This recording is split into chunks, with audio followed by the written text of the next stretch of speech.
Olá pessoal, tudo bem? Com o objetivo de explorar diversos aspectos relacionados à religião, à política e também à ética, o Programa de Pós-Graduação em Ciências da Religião da PUC-Campinas trouxe à instituição o professor Colby Dickinson, do Departamento de Teologia da Universidade Loyola de Chicago, e ele é o nosso convidado para a entrevista de hoje. Professor, muito obrigado pela sua participação. Primeiramente, eu gostaria de falar justamente sobre esses três tópicos que estão sendo discutidos principalmente aqui, sobre religião, ética e também política. Qual a importância de discutir isso num ambiente universitário? I think we live in a time where a lot of the world comes together globally in very interesting ways. But it's also a time that creates for a lot of people confusion and the breakdown of the traditional boundaries of community and religious tradition feel for some people like a threat. And I think it's something that we are just beginning to contemplate, the reality of living side by side with people we do not agree with, we disagree with, people who do not share our views on traditional issues, traditional cultures. And we see this in some countries in very strong ways, like Brazil is a melting pot of so many different people, same as the United States in some ways. But certain cultures are very traditional and more closed and reserved, and it's very difficult for them to accept difference and to find a way to live with a neighbor that they may totally disagree with. So when you have these conflicts and confrontations and antagonisms between cultures and peoples and ethnicities and races, it's very difficult to sort out, and it's very difficult to understand.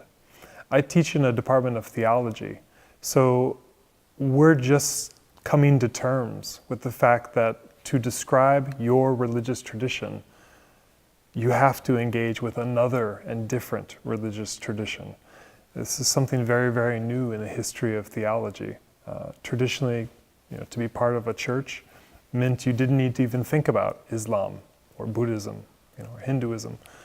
But now we have to not only think about it and its reality, but the fact that some of our children want to marry someone from another religious tradition who may have a different set of values, who may have a different understanding of how to live ethically in the world. And this creates a number of interesting scenarios. I would say it's, for some people, very problematic, but for others, from a different perspective, it's a very creative and interesting time. So it depends how you look at it, but I think we're just beginning to understand we need to look at it. Em 5 anos de existência, o grupo de pesquisa aqui da universidade tem focado as investigações em torno da relação entre política, religião, violência e espaço público. Considerando tudo o que tem acontecido no mundo, como a guerra na Síria, por exemplo, você acha que esses tópicos, esses temas estão de fato conectados? E como, né? I think they're intimately connected and deeply connected. I think that, again, when we see a person's identity being challenged or questioned by someone who just simply has a different identity, we begin to understand we need to reconfigure our entire understanding of politics in relation to religion, in relation to ethics, in relation to violence. And it's something that we have struggled tremendously to do so in the last century. Just among many centuries where it's been difficult. So I think these issues, among all issues we look at, are vital to going forward and having a future where we are less violent, for example. But it's something that's terribly difficult still for us to talk about.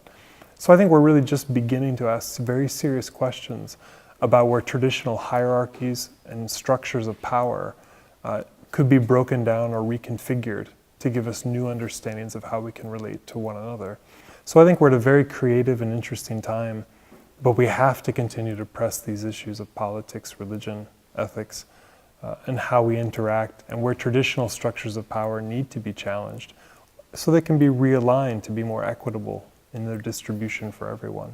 Qual é o primeiro passo, na sua opinião, para se interromper esse ciclo de violência e de intolerância que existe no mundo?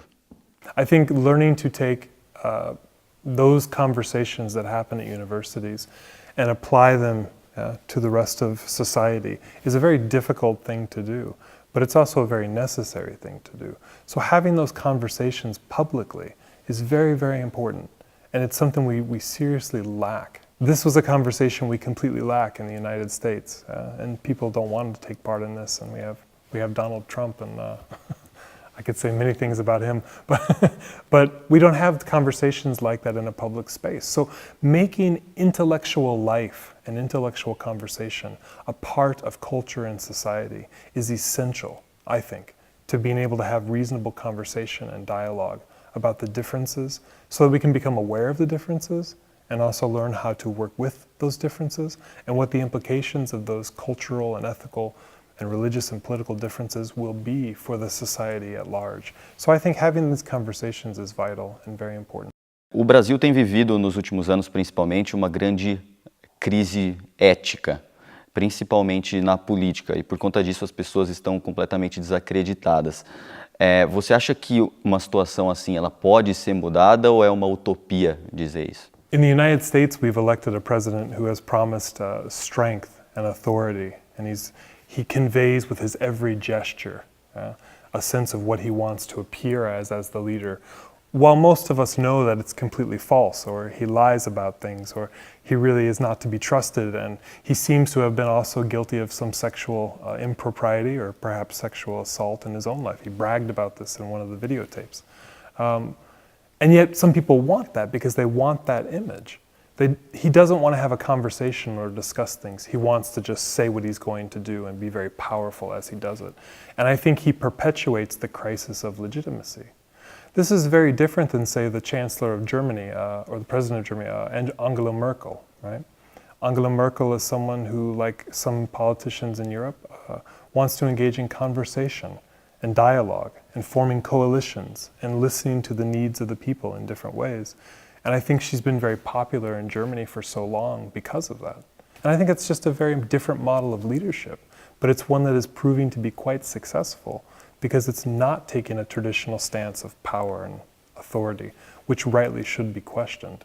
So I do think there's a crisis where we lose faith in our politicians, but I think we need to stop looking to our politicians to be the older or traditional form of power and authority.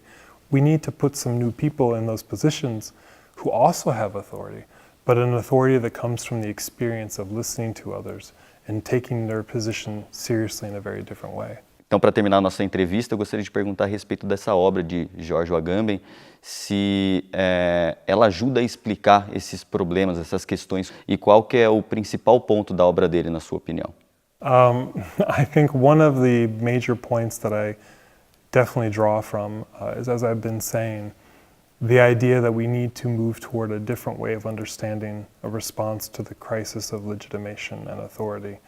We no longer need to have figures or leaders who appear as sovereign to themselves, but we need to understand what it means to work with others in a different form of conversation that respects the, let's say, the singularity, the individuality of every situation, and doesn't try to make them conform to a pre-given notion of what they should be.